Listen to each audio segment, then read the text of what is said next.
You guys doing today? So right now, my number one focus and the staff focus is the boys, is the players. That we make sure that they're okay. I appreciate Trev and administration for showing faith in me to lead the program. This is about Nebraska football. It's bigger than me, than anyone else. And I want y'all to understand that. It's bigger than me than anyone else. I want to thank the fans for continuing to support us and to ride with us and to stay with us through thick and thin. They've done that. I want you to know this is a great opportunity for me and my family. We understand that. We're here to represent the University of Nebraska to the fullest. Any questions? Coach, what changes, or any changes you're going to make to the day-to-day operation? The practice schedule, just the off day. The off day is now going to be on Mondays. We'll bring them in on Sundays. But everything else will stay the same. What were the last 48 hours like for you, and what was the message you wanted to really get across to your team when you met with them for the first time in your new role? It's a little weird, you know. Didn't wake up Sunday morning knowing this was going to happen, but it did. Had to accept it. And my message to the team was, I know you're hurting. Frost is like a brother to me. He gave me an opportunity to come here and coach at my alma mater, coach at the University of Nebraska. I would always love him and always appreciate him. I was always respect him. The kids would always love him. But I know they were hurting. But at the end of the day, that ball's gonna kick off on Saturday. So mentally, we had to get him back and get him ready. Coach, first African-American head coach at your alma mater. Explain what that means. Like I said, it's about Nebraska football. It's bigger than me. I haven't really thought about that because I've been a football coach. I've been a black football coach all my life, but I haven't thought about that. I'm more concerned about the boys and getting the boys ready to play on Saturday. It's bigger than me. This can create the idea of a fresh start, a spark. How do you bring that to a team in a short week, not a full off season? That this is starting from scratch. Just like you said, we tell them we start from scratch. We move everything to the past, and we start from here. We have 9 more opportunities, and we're capable of winning games. And that's why they understand the first opportunity is this weekend against OU. A really good opponent, really good football team. In what ways do you address the issues on defense in your new role? Well, I met with Coach Shins, and we're going to play faster. We're going to tackle in practice. We're going to detail what we're doing with our kids. We're going to make our kids hold themselves accountable, and we try to fix the problems. Trev said the other day that you are the guy who's going to give this team hope.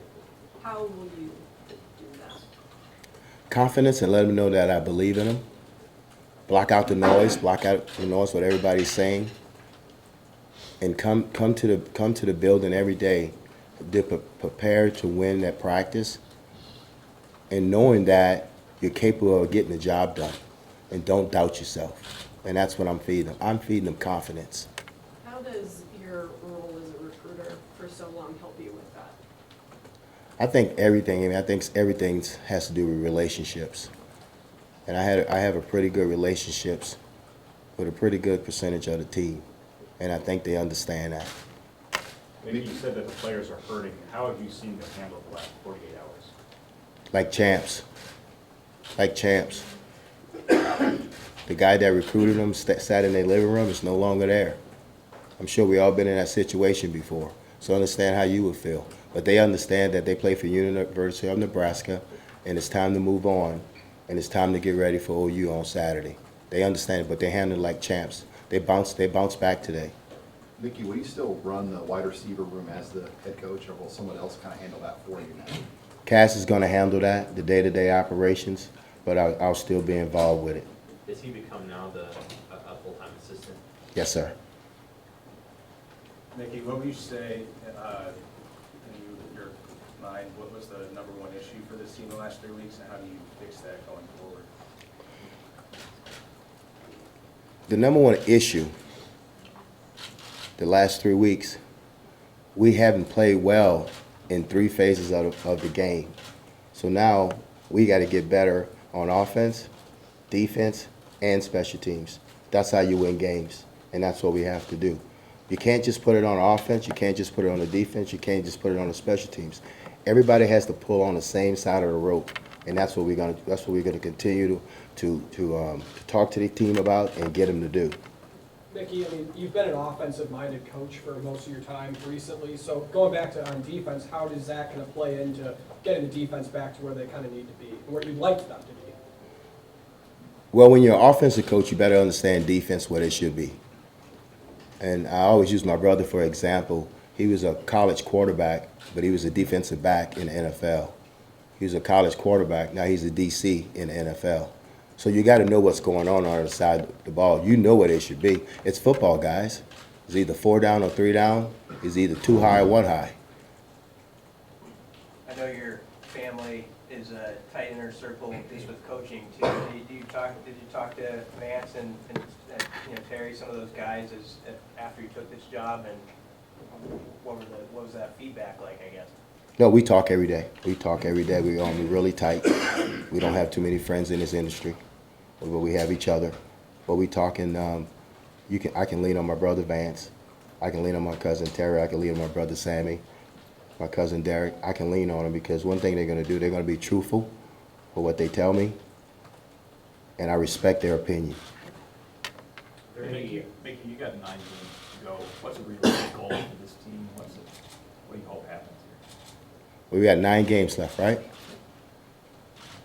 But as a coach, you got to stand up here and say, we're trying to win 9 games. But we're not worrying about 9 games right now. Remember, I just said what? We're worrying about this game this week. So we got to take this one at a time with these kids. We got to take this one at a time with this staff. So we're going to take 1 week at a time. And then when we get to 9, then we'll see where we're at. But this week, the most important thing right now is this week is preparing to get ready for OU. Mickey, you had said that that Nebraska football is more than just about one person. But you also said that your family and you look at this as an opportunity. So Trev Alberts had said the other day that, see how things go, but you very well could be a candidate for the permanent job. Is that something that you want? I think when you accept the interim job as a head coach, I think that's the opportunity that you're working for, is to become the head coach. But we understand what goes along with this profession. It's wins and losses, and that's what it's going to depend on. Mickey, what does the Oklahoma rivalry mean to you, having played here and played there? Well, I played in the Big 8 where we had to face them. We had to face them every year, and it was always a big game. I have friends over there. And they're excited, but it means a lot. It means a lot to see OU come in here because when they went to the Big 12, it kind of kind of split it a little bit. But it's an exciting time. It just brings back old memories. Mickey, have you had a chance to talk to Coach Osborne since you've taken the job? Yes, we visited yesterday. What advice did Coach have for you?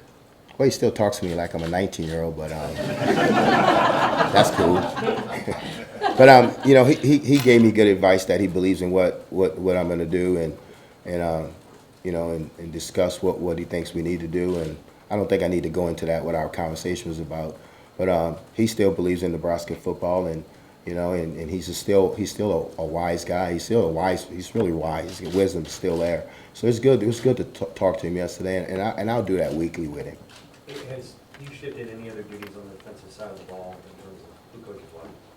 Well, Shin's he was already back there with the nickels, and we kind of just let him work, with the safeties, so we can give them some independent, coaching, and Fisher would go straight to the corners and the nickels. But if you look around the country, everybody in the country has 2 DB coaches because it's 2 different positions, safeties and corners. If you look at the NFL, they got 2 DB coaches. We were the only one in the country, I think, had 1 DB coach. Fish has 2 eyes. You got 4 guys back there. You can't see all of that. So it makes sense to have a coach back there with the safeties, and usually it's the coordinator, and that's why we decided to put Shin in. He agreed, because we got to do what's going to help us get better.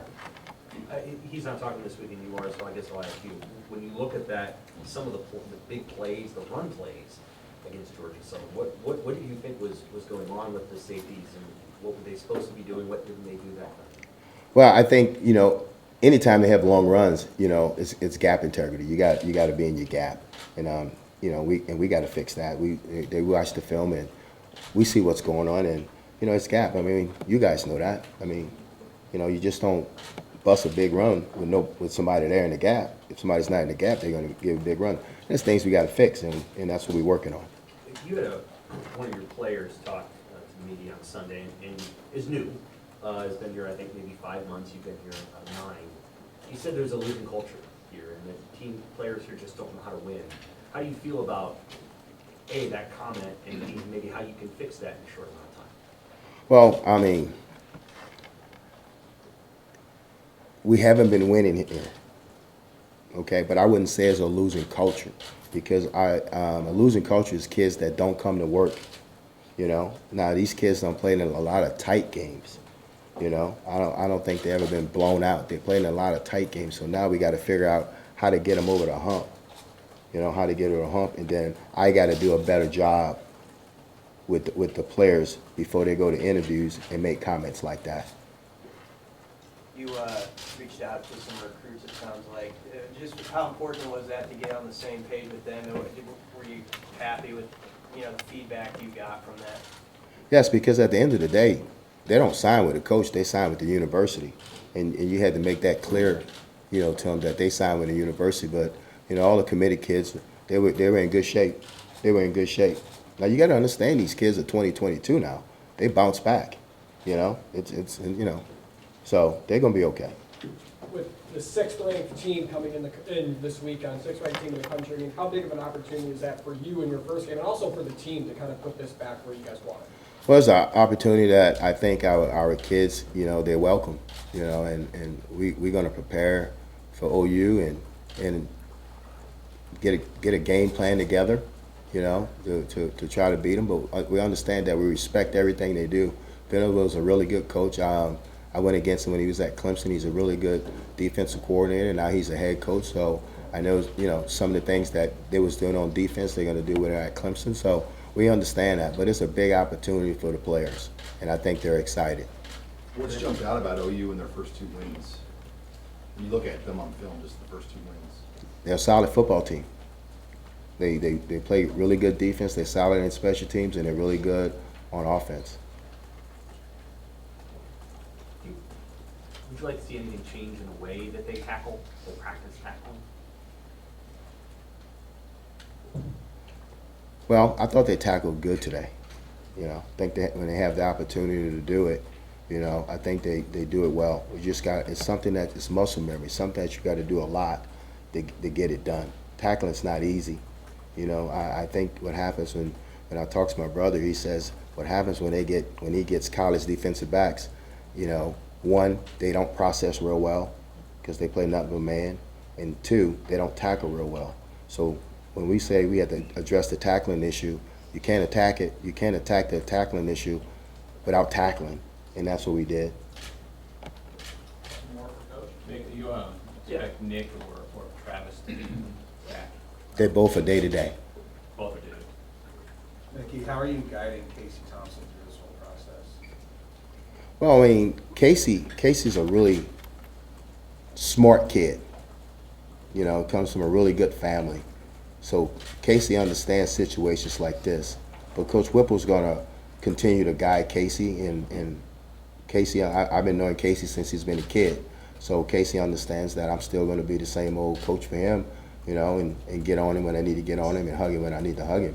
But as far as, guiding him, he understands. He falls in, and he's a really good leader. But like I said, he's a really intelligent kid. A lot of questions have been about the defense, obviously, but how do you feel the offensive staff has gelled and where that's at right now? I think they're in a good place. I think they're in a good place. I think they understand that their job is to score points, and their job is to score one more point than their opponents. And I think they understand that. But they're in a good place right now. What are some moments maybe in your career path, Mickey, that you can point to say these moments prepared you for now, for this opportunity? Well, I think if you look at my resume, I've been on every level. NAIA, D2, FCS, HBCU, Group of 5, Power 5. So I got an opportunity to be under a lot of head coaches, a lot of real good head coaches. So it prepare you for this moment, and that when you do get this opportunity, that it's not too big for you. But at the end of the day, I have to be myself, and that's who I am. I am, and this is who I am.